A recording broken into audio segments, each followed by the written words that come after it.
তো আমরা আগের ভিডিওতে যেখানে ছিলাম তারপর থেকে দেখো বোরন এবং অ্যালুমিনিয়ামের তুলনা, অর্থাৎ বোরন এবং অ্যালুমিনিয়ামের ক্ষেত্রে কী কী তুলনা দেখা যাচ্ছে এই পয়েন্টগুলো একটু পড়ে রাখতে হবে।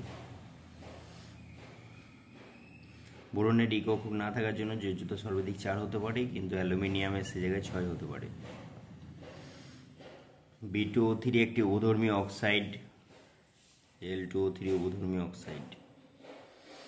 তারপরে দেখো এখানে মধ্যে তুমি পড়বে এটা লাস্ট পয়েন্টটা ভেরি ভেরি ইম্পর্টেন্ট। বোরনের ট্রাইহ্যালাইডগুলি আদ্র বিশ্লেষিত হয়ে H3BO3 উৎপন্ন করছে, যেটা আম্লিক, কিন্তু অ্যালুমিনিয়ামের ক্ষেত্রে যেটা উৎপন্ন করছে অ্যালুমিনিয়াম ট্রাইহাইড্রক্সাইড, সেটা কিন্তু ক্ষারীয়।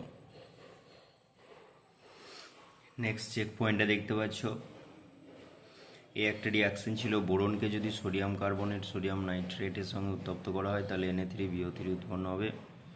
এটা কি জাতীয় অক্সাইড? অধর্মী। গঠন এনথালপি সঠিক ক্রম। দেখো যে বন্ডটার স্ট্রেংথ বেশি, শক্তি বেশি, সেই বন্ডটা ভাঙতে বেশি এনার্জি দরকার, তাহলে গঠন এনথালপির সঠিক ক্রম হচ্ছে BF3 বেশি হবে। চারেরটা ইম্পর্টেন্ট বলা আছে, দেখো BCl3 ডাইমার গঠন করে না, কিন্তু AlCl3 করে কেন? অ্যাকচুয়ালি BCl3তে যেটা হয় পিপাই ব্যাক বন্ডিং হয়, তো তার জন্য ওর অষ্টক পূর্ণ হয়ে যায়, যে ঘাটতিটা থাকে সেটা পূরণ হয়ে যায়। কিন্তু অ্যালুমিনিয়ামের ক্ষেত্রে আকার বড় হওয়ার জন্য ও কিন্তু ডাইমার গঠন করে। তাহলে এখানে অ্যাপ্রোপ্রিয়েট আনসার হচ্ছে অপশন এ। দেখো ওই যে সত্য কথা হলেও সঠিক ব্যাখ্যা যদি না হয় তাহলে হবে না। অ্যালুমিনিয়াম জলের সাথে বিক্রিয়া করে না। তুমি একটা অ্যালুমিনিয়ামের জিনিস জলের মধ্যে দাও, বিক্রিয়া করবে না। সেজন্য অ্যালুমিনিয়ামের তৈরি বাসনপত্রে রান্না টান্না করা যায়, কারণ অ্যালুমিনিয়ামের উপর Al2O3 আচরণ সৃষ্টি করে, ফলে বিক্রিয়া বন্ধ হয়ে যায়, জলের সাথে বিক্রিয়া করে না। ক্ষারকীয়তার নিম্নক্রমটি হলো, তো দেখতে পাচ্ছ এইটা এদিকটা উপধর্মী থেকে আস্তে আস্তে ক্ষারকীয়তা বাড়ছে। তাহলে পরপর হবে 6 দাগের এ। 7টা দেখতে পাচ্ছ, কোন বন্ধন এনথালপি সর্বাধিক? এটা একবার এসেছিল আগে। বোরন আর ফ্লোরিন যেহেতু আকারটা প্রায় কাছাকাছি, তাই ওদের বন্ধনের শক্তিটা বেশি হবে। আয়োডিনের ক্ষেত্রে সেটা খুবই কম হবে। তো 8টা দেখতে পাচ্ছ, H3BO3 থেকে BOH4- এটা জল অনুযোগ করার ফলে কোঅর্ডিনেশন নাম্বার একটা বেড়ে গেছে, ফলে এখানে তোমার sp2 থেকে sp3 হবে। এটা 8 দাগের কোশ্চেন। 9 দাগের, থ্যালিয়াম ট্রাইহাইড্রক্সাইড অপেক্ষা থ্যালিয়াম মোনোহাইড্রক্সাইড যেটা, সেটা অধিক ক্ষারীয় কেন? দেখো মেন কথা হচ্ছে Tl+1 এক্সিস্ট করতে থাকে এবং ওখানে আয়নিক ক্যারেক্টার বেশি থাকে, OH- ভালো ত্যাগ করতে পারে, ঠিক আছে? তাহলে সেই জন্য এটা সবকটি হবে। জলে অধিকতর দ্রাব্য, জলে কেউ যদি দ্রবীভূত হয়ে OH- ত্যাগ করে তাহলে তার ক্ষারকীয়তা বেশি ধরা হবে। নেক্সট দেখতে পাচ্ছ 10 দাগেরটা, তো এখানে তোমরা একটু ঠিক করে নাও, এটা 8, 9, 10, ঠিক আছে? 11 দাগের কোশ্চেন এখানে ছিল না, এবং সেই পরিপ্রেক্ষিতে যাচাই করে দেখা হলো যে হ্যাঁ ঠিক আছে, আনসারগুলো মিলছে। নিচের কোন উক্তিটি সঠিক নয়? তো সেক্ষেত্রে দেখো প্রথম বাক্যটা যেটা বলা আছে, যে প্রথম বাক্যটা ঠিকই বলেছে, কিন্তু ওরা বলেছে সঠিক নয়টা খুঁজতে হবে। সেই লজিকে আমরা সঠিক নয় যেটা, সেটা লাস্টেরটা পেয়েছি। ওকে, দেখো বোরন প্রস্তুতিতে তেমন কিছু এখানে দেখতে হবে না। বোরন তাপ ও তড়িতের কুপরিবাহী। বোরনে কিছু রাসায়নিক ধর্ম আমরা এদিক থেকে দেখব। বোরনের রাসায়নিক ধর্ম মানে বোরনের সাথে নাইট্রোজেন বিক্রিয়া করে Bn উৎপন্ন করছে, যে বোরন নাইট্রাইড পলিমার গঠন করার ফলে তাকে অজৈব গ্রাফাইট বলে। এটা পরে দেখতে পাবো আবার। তো এই যে সার্কেল করা আছে, এই জায়গাটা মার্ক করা আছে, এই জায়গাটা তোমাকে করতে হবে। Bn জলের সাথে বিক্রিয়া করে H3BO3 প্লাস অ্যামোনিয়া উৎপন্ন করেছে। এবার বোরন অ্যামোনিয়া একটা পদার্থ যেটা অ্যাসিডের সাথে বিক্রিয়া করতে পারে। তো বোরন অ্যাসিড এবং ক্ষার উভয়ের সাথে বিক্রিয়া করতে পারে, ওর মধ্যে একটা উভধর্মী ক্যারেক্টার তো অবশ্যই আছে। বেশ, ওটা হালকা করে দেখে নিলে। তারপরে এই দিকটা কিন্তু কিছু করার দরকার নাই, চেক পয়েন্টও তেমন ইম্পর্টেন্ট নয়। এখান থেকে ইম্পর্টেন্ট জায়গা আবার শুরু হলো। বোরনে কিছু গুরুত্বপূর্ণ যৌগ অর্থোবোরিক অ্যাসিড, H3BO3 অর্থোবোরিক অ্যাসিড। তো প্রিপারেশন বলতে বোরাক্সকে যদি আমরা বোরাক্স Na2B4O7 বোরাক্স এটাও আসছে, একে যদি আমরা অ্যাসিড দিয়ে হাইড্রোলাইজ করি তাহলে আমরা H3BO3 এবং NaCl দেখতে পাবো। আর এমনি করবে, দেখো বোরিক অ্যাসিড এমনিতেই ল্যাবে থাকে, বোরিক পাউডার বলি না সেই। তো এখানে দেখো বোরিক অ্যাসিড একটি দুর্বল ক্ষারীয় অ্যাসিড, একটা H+ ত্যাগ করতে স্বাচ্ছন্দ্য বোধ করে এবং সেটা কিভাবে করে, এইভাবে H3BO3 জলের সাথে বিক্রিয়া করে। তো এই জায়গাটা একবার রিডিং দেবে, স্ট্রাকচারটা হালকা করে দেখবে, ওকে, গঠনটা একবার দেখবে, হালকা করে দেখলে হবে। এই যে বোরিক অ্যাসিডকে উত্তপ্ত করলে HbO2 উৎপন্ন করে এবং ফাইনালি সেখান থেকে আরও যদি উত্তপ্ত করা হয় তাহলে এই যৌগগুলো দেখা যায়। এটা হালকা দেখবে। এই যে এই স্টেটমেন্টটা আমার দরকার, এটা একটা প্র্যাকটিক্যাল করা হয় যে বোরিক অ্যাসিডের মধ্যে আমরা অ্যালকোহল নেব, মিথানল বা ইথানল নেব in presence of concentrated sulphuric acid. নেওয়ার পর যখন আমরা ওটাকে বুনসেন বার্নারে উত্তপ্ত করব তখন টেস্ট টিউবে মুখ দিয়ে এক ধরনের গ্যাস উৎপন্ন করবে। এবার সেইটা টেস্ট টিউবের মুখটা যখন আবার বার্নারের কাছে ধরবো তখন সঙ্গে সঙ্গে আগুন জ্বলবে, সবুজ শিখা। যে সবুজ শিখাটায় হাত দিলে তোমার গরম অনুভূত হবে না, এটা সবুজ প্রান্তযুক্ত শিখা সহ জ্বলে ওঠে। তো সেই সবুজ শিখা থেকে আমরা যৌগটাকে বোরিক অ্যাসিডকে শনাক্ত করতে পারি। মিথাইল বোরেট, ইথাইল বোরেট এই সমস্ত উৎপন্ন করে। তো মেনলি এই স্টেটমেন্টটা আমার দরকার যে অ্যালকোহলের উপস্থিতিতে বোরিক অ্যাসিডের সঙ্গে বিক্রিয়ায়, অ্যালকোহলের সঙ্গে বোরিক অ্যাসিডের বিক্রিয়া ঘটবে গাঢ় স্টেসোফোরের উপস্থিতিতে, সবুজ শিখা উৎপন্ন করবে। এই স্টেটমেন্টটা তোমার আসতে পারে সত্য মিথ্যাতে হোক, MCQতে হোক। দেখো বোরিক অ্যাসিডের একটা পলিমারিক স্ট্রাকচার দেখা যায়। কঠিন বোরিক অ্যাসিড পরপর যুক্ত হয়ে এরকম হাইড্রোজেন বন্ধনের মাধ্যমে যুক্ত হয়ে থাকে। বেশ, তারপরে তেমন দরকার নেই। বোরেট বলতে গেলে একটু ধারণা নেবে সংকেতগুলো। অর্থোবোরেট, এটা অর্থোবোরেট, এটা হচ্ছে মেটাবোরেট, এটা টেট্রাবোরেট, এটা বোরাক্স। টেট্রাবোরেটের মধ্যে বোরাক্স পড়ছে। তো এটা বোরেটের বিভিন্ন যৌগ। তারপরে মোস্ট ইম্পর্টেন্ট হচ্ছে বোরাক্স বা সোহাগা। তো আমরা যেটা প্র্যাকটিক্যালে সোহাগা গুটি পরীক্ষা করে থাকি, ক্লাস 11 এখন সময় আসেনি, ওই প্র্যাকটিক্যালটা ভবিষ্যতে আসবে। তো দেখো বোরিক অ্যাসিড তৈরি করার জন্য আমরা আগে যে অর্থোবোরিক অ্যাসিড করলাম, সেই অর্থোবোরিক অ্যাসিডকে সোডিয়াম কার্বনেটের সঙ্গে বিক্রিয়া ঘটালে আমরা কিন্তু বোরাক্স পাবো। আবার খানিক আগে বললাম যে বোরাক্সকে আবার বোরাক্স থেকে অর্থোবোরিক অ্যাসিড কী করে পাবো, অ্যাসিড হাইড্রোলাইসিস করলে আমরা কিন্তু বোরিক অ্যাসিড পাচ্ছি। তাহলে এই যে বোরাক্স থেকে বোরিক অ্যাসিড, বোরাক্সের সঙ্গে অর্থোবোরিক অ্যাসিডের যে ইন্টারচেঞ্জ, এইটা কিন্তু আমাদের একটু জানতে হবে। ওকে, তারপরে আসছে রাসায়নিক ধর্ম, ভেরি ইম্পর্টেন্ট। এখানে রাসায়নিক ধর্মের সবকটাই তোমাকে দেখতে হবে। তো তোমরা যেটা করবে এই ভিডিও অনুযায়ী বইয়ে দাগ নিয়ে নেবে, তুই বই থেকে নিজেরা পড়বে। ওকে, বারবার ভিডিও দেখে পড়ার দরকার নেই। বেশ, ওকে, গরম জলে দ্রবীভূত হচ্ছে এবং আর্দ্র বিশ্লেষণ হয়ে, দ্য মোস্ট ইম্পর্টেন্ট ইজ বোরাক্সের জলীয় দ্রবণ আর্দ্র বিশ্লেষিত হয়ে কি উৎপন্ন করে এবং সেই জলীয় দ্রবণের প্রকৃতি কী রূপ হয়। তো আমরা দেখতে পাচ্ছি এখানে NaOH এবং বোরিক অ্যাসিড উৎপন্ন করে। তো বোরাক্সের জলীয় দ্রবণ ক্ষারীয় কেন? খুবই গুরুত্বপূর্ণ একটি প্রশ্ন, বোরাক্সের জলীয় দ্রবণ কেন ক্ষারীয়। তো আমরা যদি দেখি বোরাক্সের জলীয় দ্রবণে আর্দ্র বিশ্লেষিত হয়ে তীব্র ক্ষার NaOH এবং মৃদু অ্যাসিড বোরিক অ্যাসিড উৎপন্ন হয়।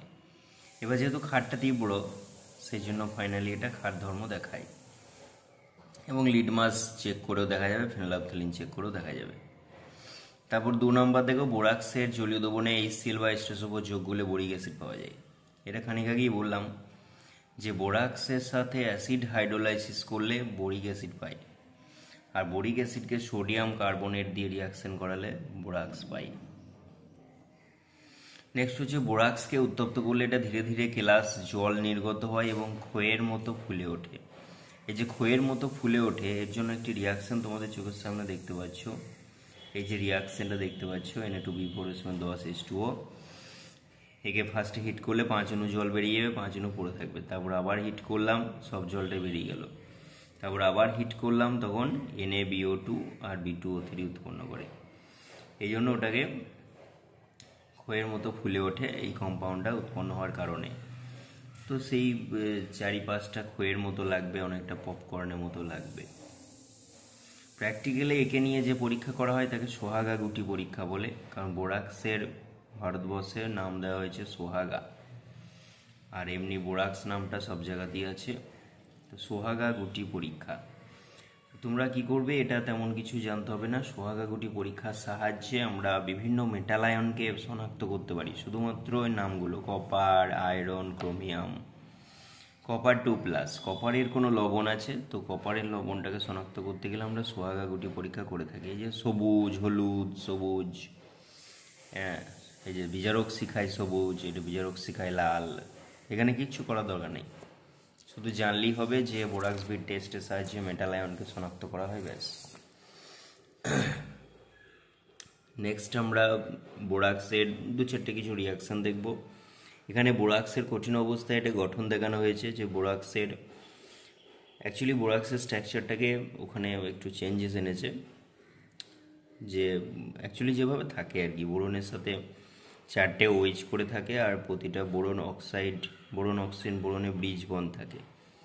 তাহলে এখানে যদি আমি অক্সিজেনে ব্রিজ বন্ড কটা আছে যদি আমি গুনি, তাহলে দেখো তো সবাই, BOB, BOB, BOB, BOB, BOB, 5টা বিওবি আছে। আর একটা মজার বিষয় হলো, এই ওপরে বোরনটা, নিচে বোরনটা 4টে বন্ডে ইনভলভ আছে, কারণ মাঝখানে একটা ব্রিজ বন্ড আছে বলে। আর এই বাঁ দিক আর ডান দিকের বোরন দুটো 3টে বন্ডে ইনভলভ আছে, সেই জন্য তাদের হাইব্রিডাইজেশনের পার্থক্য দেখা যাচ্ছে। হাইব্রিডাইজেশনের পার্থক্য দেখা যাচ্ছে। এই যে হাইব্রিডাইজেশনের পার্থক্য দেখা যাচ্ছে, দুটো বোরন sp3 হাইব্রিডাইজ, দুটো বোরন sp2, এটা একটু দেখে রাখতে হবে। নেক্সট তেমন কিছু নয়, এরপরে চলে এসো ডাইবোরেন। দেখো ডাইবোরেনের গঠনটা বেশি ইম্পর্টেন্ট, তবুও আমরা দু একটা বিক্রিয়া এখানে তো অবশ্যই দেখতে হবে। যেমন এইটা দেখো, ডাইবোরেন প্রিপারেশন। ডাইবোরেন প্রিপারেশন যেটা BCl3কে লিথিয়াম অ্যালুমিনিয়াম হাইড্রাইড দিয়ে রিয়াকশন করার ফলে সব সিএলগুলো হাইড্রোজেন দ্বারা প্রতিস্থাপিত হয়ে গেছে, দিয়ে BH3 হয়েছে, এবং পরবর্তীকালে সেই BH3টাই ডাইমার হয়ে B2H6 হয়ে গেছে। এভাবে ভাবতে পারো যে BH3 হয়, তারপরে সেটা B2H6 হয়ে যায়। তো এই লিথিয়াম অ্যালুমিনিয়াম হাইড্রাইড একটা খুবই ভালো রিডিউসিং এজেন্ট, বিজারক দ্রব্য, মানে হাইড্রোজেন বর্জন করতে পারে। অর্গানিক কেমিস্ট্রিতে ভেরি ভেরি ইম্পর্টেন্ট একটা জিনিস। আর কিছু করতে হচ্ছে না, আমরা রাসায়নিক ধর্মের উপর একটু নজর দেবো। রাসায়নিক ধর্মেও তো অক্সিজেনের সঙ্গে বিক্রিয়া এগুলো খুব একটা আসে না। এইটা দেখতে পারো, ডাইবোরেন জলে আর্দ্র বিশ্লেষিত হয়ে এই যে অর্থোবোরিক অ্যাসিড আর হাইড্রোজেন গ্যাস উৎপন্ন করে, এটা দেখা যেতে পারে। তারপরে আসছি ক্ষারের সঙ্গে বিক্রিয়া। যেহেতু জলের সঙ্গে বিক্রিয়া অর্থোবোরিক অ্যাসিড হয়, ক্ষারের সঙ্গে বিক্রিয়াতে সোডিয়াম বোরেট হবে, মানে হাইড্রোজেনগুলো বোরন দ্বারা প্রতিস্থাপিত হয়ে যাবে, হাইড্রোজেনগুলো সোডিয়াম দ্বারা প্রতিস্থাপিত হয়ে যাবে, দিয়ে Na3BO3 উৎপন্ন করবে। তারপরে ইম্পর্টেন্ট জায়গা দেখে নাও, 9 নাম্বারটা, বোরাজিন তৈরি করবে। ডাইবোরেনের সঙ্গে অ্যামোনিয়ার বিক্রিয়া করে বোরাজিন হয়, যে বোরাজিনটাকে বলা হচ্ছে অজৈব বেনজিন B3N3H6, এটাকে বোরাজিন বা বোরাজোল বলে। বোরাজিন হলো বেনজিনের আইসো ইলেকট্রনিক, অর্থাৎ টোটাল ইলেকট্রন নাম্বারটা মিলে যাচ্ছে, আইসোস্টেরিক, আর এই কারণে বোরাজিনকে অজৈব বেনজিন বলা হয়। এবার তাদের গঠন মিলে যাচ্ছে, বন্ধন দৈর্ঘ্য, বন্ড এনার্জিটাও প্রায় কাছাকাছি হয়ে যাচ্ছে, সেই জন্যে এত মিল থাকার কারণে একে অজৈব বেনজিন বলা হয়। এবার MCQতে কিন্তু তুমি কি কি মনে রাখবে, দেখো অজৈব বেনজিন মানে বোরাজিন যার সংকেত B3N3H6, এটা MCQ এর জন্য মনে রাখতে হবে। তো নিচেতে গঠনটা একবার দেখে নেবে।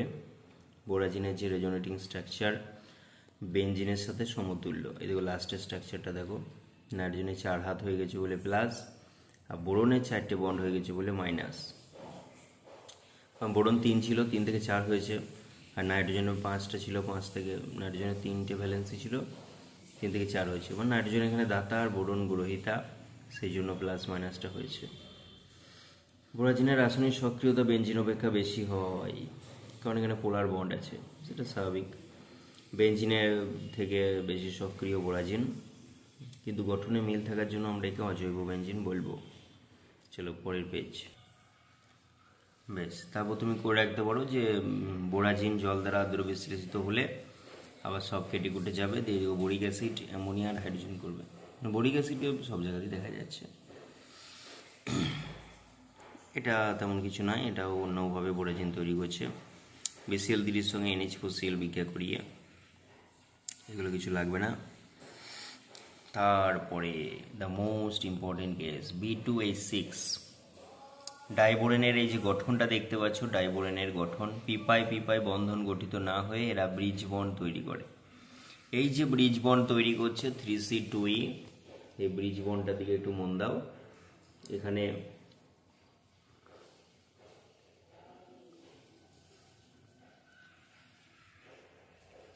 হাইড্রোজেনের তো লোন পেয়ার নেই, তাহলে হাইড্রোজেন দুটো বন্ড করছে কী করে? তো অ্যাকচুয়ালি দুটো বন্ড ওইভাবে হয় না,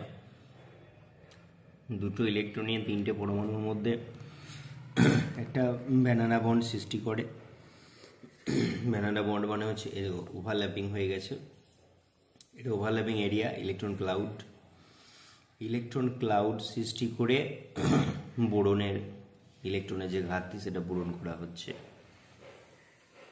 এবং B2H6 এক্ষেত্রে বোরনকে 4টে বন্ডে ইনভলভ হতে হচ্ছে। আবার বলছি, এগুলো বন্ধন কিন্তু মনে হচ্ছে না, কাউন্ট করে বা গুণে মিলছে না, তবুও যেহেতু ওর ভ্যালেন্সি বাড়িয়ে দিয়েছে সেই জন্য আমরা sp3 হাইব্রিডাইজড বলবো।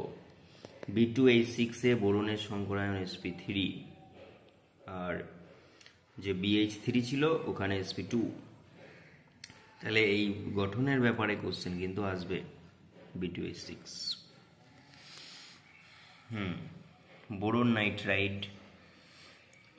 নাইট্রাইড এইটাকে বলা হচ্ছে অজৈব গ্রাফাইট, এই জায়গাটা পড়তে হবে। তো আমরা দেখতে পাচ্ছি এইখানটা বোরন নাইট্রাইড গ্রাফাইটের মতো একটা ক্লাস তৈরি করেছে, সেই জন্য একে অজৈব গ্রাফাইট বলা হয়। দেখুন নামটা এখানে দিয়ে দিয়েছে, এখানে অজৈব গ্রাফাইট। তো এটা আরও এক জায়গায় তুমি দেখতে পেয়েছো। এবার বোরন নাইট্রাইডের স্ট্রাকচারটা এখানটায় পুরো গ্রাফাইটের মতো মিলছে বলে একে অজৈব গ্রাফাইট বলে। অর্থাৎ আমি আশা করতে পারি অজৈব বেঞ্জিন আর অজৈব গ্রাফাইটের মধ্যে একটা আসবে। যদি দুটোই না দেয় তাহলে B2H6 ডাইবোরেনের গঠন সম্পর্কে একটা প্রশ্ন আসবে। মানে এইগুলো খুবই ক্লোজ, প্রত্যেকটা টিচারই কোশ্চেন তুলবে এখান থেকে। অজৈব বেঞ্জিন, অজৈব গ্রাফাইট, ডাইবোরেনের গঠন, এই তিনটে জায়গার মধ্যে প্রশ্ন কিন্তু তোলে। তো চলে এসো এই পরের পেজে চেক পয়েন্ট একটু দেখে নাও। চেক পয়েন্টে আনসার আমি করিনি, কিন্তু তোমরা পারবে, খুব সোজা আছে। বোরাক্সে জলীয় দ্রবণে ফেনালাপথ্যালিন যোগ করলে কী হবে? যেহেতু ক্ষারীয় তাহলে গোলাপি হবে। বোরিক অ্যাসিড পিচ্ছিল প্রকৃতির হয় কেন? এখানে স্থূলীভূত গঠন থাকে নাকি? হ্যাঁ, স্তরে স্তরে ভাগ করা থাকে, দেখে নেবে একটু। বোরিক অ্যাসিডের জলীয় দ্রবণে কয়টি H+ আয়ন উৎপন্ন করে? একটি, কারণ এটা মৃদু এক ক্ষারীয় অ্যাসিড।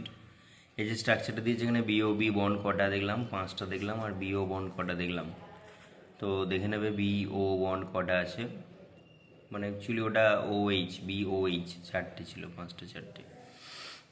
বোরিক অ্যাসিডের সঙ্গে মিশিয়ে যে শিখা উৎপন্ন করতে কোনো বোরিক অ্যাসিডের সঙ্গে কী মিশিয়ে, যাই হোক ওটা মিথানল টিথানল কিছু একটা হবে, দিয়ে সবুজ হবে। BH3 ডাইমার গঠন করে না, কিন্তু BF3 নয় কেন? BH3 ডাইমার গঠন করে, BF3 করে না কেন? কারণ BH3-তে কোনো পিপাই বন্ধন গঠিত হয় না, কিন্তু BF3-তে পিপাই বন্ধন গঠিত হয়। উভয় সঠিক। B2H6 অণুতে কয় ধরনের BH বন্ড আছে? কয় ধরনের বলছে, তাহলে ওইদিকে এই পাশে নর্মাল BH বন্ড আছে, আর একটা ব্রিজ বন্ড আছে, 2 ধরনের বন্ড আছে। এভাবে একটু দেখে নেবে, তাহলেই হবে। ওকে, দেখো সবগুলোই দেখো। নেক্সট হচ্ছে aluminium, second element of boron family. অ্যালুমিনিয়ামের ব্যাপারে এমনিতে তো জানি আমরা, ধাতু ফলে অ্যাসিডের সঙ্গে বিক্রিয়া করে হাইড্রোজেন গ্যাস উৎপন্ন করে, এবং যেহেতু ওর মধ্যে উভধর্মী ক্যারেক্টার আছে তাই এটা ক্ষারের সঙ্গে বিক্রিয়া করেও হাইড্রোজেন গ্যাস উৎপন্ন করে। অ্যাসিড ও ক্ষার উভয়ের সঙ্গে বিক্রিয়া হাইড্রোজেন গ্যাস উৎপন্ন করে। ভালো বিচারক দ্রব্য অ্যালুমিনিয়াম, সে থার্মিট পদ্ধতিতে লেগেছিল না অ্যালুমিনিয়াম বিচারক দ্রব্য। এই যে একটা কথা আছে, অ্যালুমিনিয়াম পাউডার এবং অ্যামোনিয়াম নাইট্রেটের মিশ্রণকে অ্যামোন্যাল বলে, অ্যামোন্যাল। তো এই অ্যামোন্যাল প্রস্তুতিতে কোনটি ব্যবহার করা যায়, এটা প্রশ্ন পাওয়া গেছে। প্রশ্ন ঘেঁটে আমি দাগটা মেরেছি।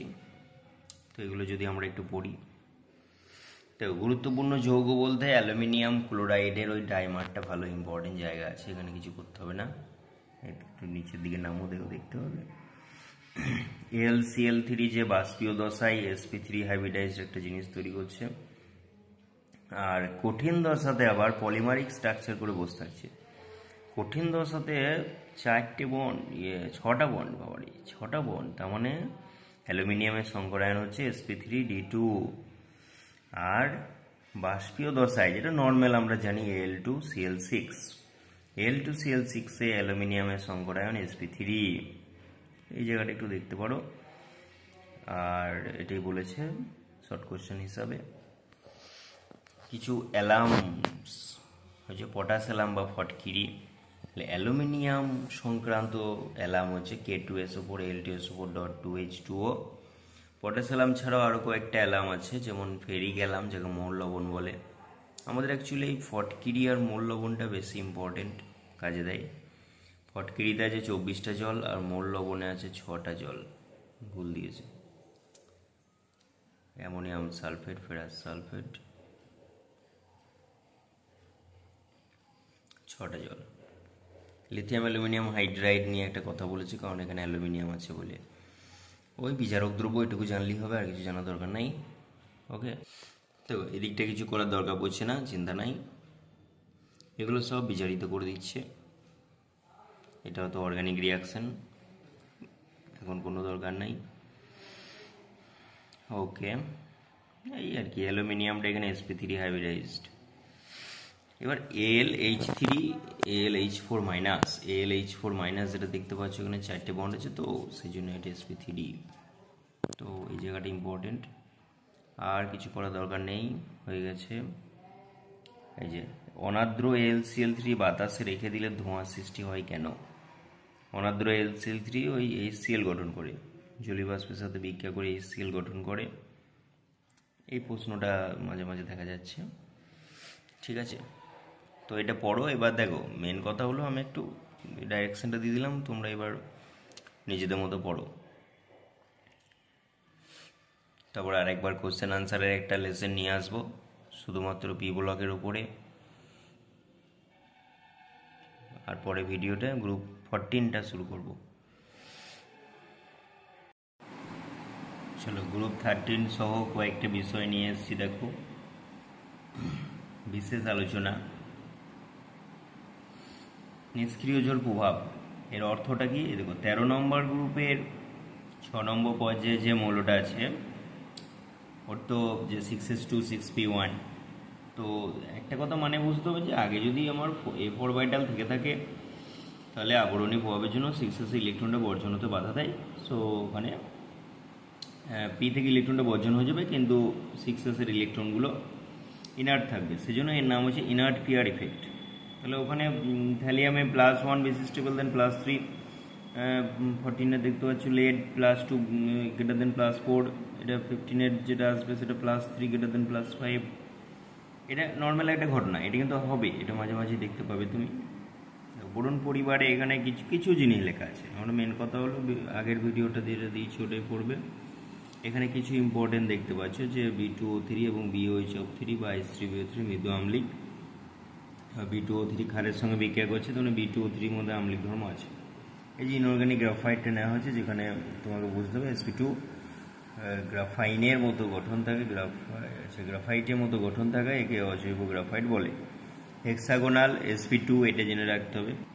তারপর দেখতে পাচ্ছি লুইস অ্যাসিড, যাদের কেন্দ্রীয় পরমাণুতে অষ্টকে ঘাটতি আছে, ইলেকট্রন গ্রহণ করতে হবে তাদের লুইস অ্যাসিড বলে, এরকম কিছু বলা হয়েছে কথা। লুইস অ্যাসিডের ক্রোম, যেটা খুবই খুবই ইম্পর্টেন্ট, লুইস অ্যাসিডের ক্রোম B5 ব্যাক বন্ডিং। ওকে, এই জায়গাটা ফলো করতে হবে বেশি বেশি করে। তারপর কী লেখা আছে, কেন্দ্রীয় পরমাণুতে যদি তৈরাত্মকতা বেশি হয় তাহলে সেই হ্যালাইটগুলোর লুইস অ্যাসিড ক্যারেক্টার তাই তো? হ্যাঁ, লুইস অ্যাসিড ক্যারেক্টারে ক্রোম দেখানো হয়েছে। তরল ও গ্যাসীয় অবস্থায় LCl3 ডাইমার গঠন করে। এই যে স্পেস দেওয়া আছে এটা তোমাদের জন্য, তোমরা করে নেবে। এই দেখো এখানে বন্ডগুলো তোমাদের দিতে হবে। ওকে, এটা sp3 আছে, 3C4e, 3 কেন্দ্র 4 ইলেকট্রন দেখতে পাচ্ছ। কঠিন অবস্থায় LCl3 পলিমার রূপে থাকে, এটা দেখবে। তারপর কি লেখা আছে, BCl3 ডাইমার গঠন করে না, p5 ব্যাক বন্ডিংয়ের ফলে বোরন পরমাণু সুস্থি লাভ করে, ডাইমার গঠন করা দরকার পড়ে না। একমাত্র বোরনই p5 বন্ধন গঠন করতে পারে, কারণ আকার ছোট, ফাঁকা ডি কক্ষক নেই। অন্যান্য মৌল p5d5 বন্ধন গঠন করে। p5 একমাত্র প্রথম মৌলটাই করবে, যেহেতু ফাঁকা ডি কক্ষক নেই বলে। তারপরে দেখো B3+ বা +3 আয়ন গঠিত হয় না, কারণ এদের 3টি ইলেকট্রন বর্জন করতে গেলে যে তোমার ওই টোটাল আয়নাইজেশন এনার্জিটা লাগবে, first plus second plus third, তার মানটা অত্যন্ত বেশি থাকে, তাই B3+ করে না। স্মলার সাইজ লার্জার চার্জ, এটা MCQ এসেছিল, তার আনসার ছিল এটা। B3+ আয়ন কেন গঠিত হয় না, তার প্রকৃত কারণ কোনটি? Smaller size larger charge, covalent character দেবে, সেই জন্য আয়নিক ক্যারেক্টার নেই। এই যেটা বলছিলাম বিক্রিয়াগুলি করো, মানে এই বিক্রিয়া কিন্তু তোমাকে পড়ানোর সময় দেখিয়ে দেওয়া হয়েছে, একটু খুঁজে খুঁজে বিক্রিয়াগুলো লিখবে, কয়েকবার দেখতে থাকলেই হয়ে যাবে। কটা আছে দেখো দেখি, 11টা 12টা, তো 12টা বিক্রিয়া আছে। তো এই 12টা বিক্রিয়া একবার দেখবে, যদি দেয় বিক্রিয়া দেওয়ার চান্স কম, তবুও 12টার মধ্যে 6টা খুবই ইম্পর্টেন্ট, যেটা আগের ভিডিওতে বলেছি। বেশ, তারপরে B2H6 NaOH এর সঙ্গে বিক্রিয়া, হ্যাঁ B2H6 এর গঠন, ব্যাস এই জাস্ট একটু লিখেছিলাম। এই যে হ্যাঁ, এটা কমপ্লিট করিনি, তোমাদের জন্য ফাঁকা রাখা আছে, এটা তোমরা করবে বলে ফাঁকা রাখা আছে। ওকে, এটুকুই ব্যাপার ছিল 13ওর ব্যাপারে, তোমরা এবার নিজেরা পড়ো।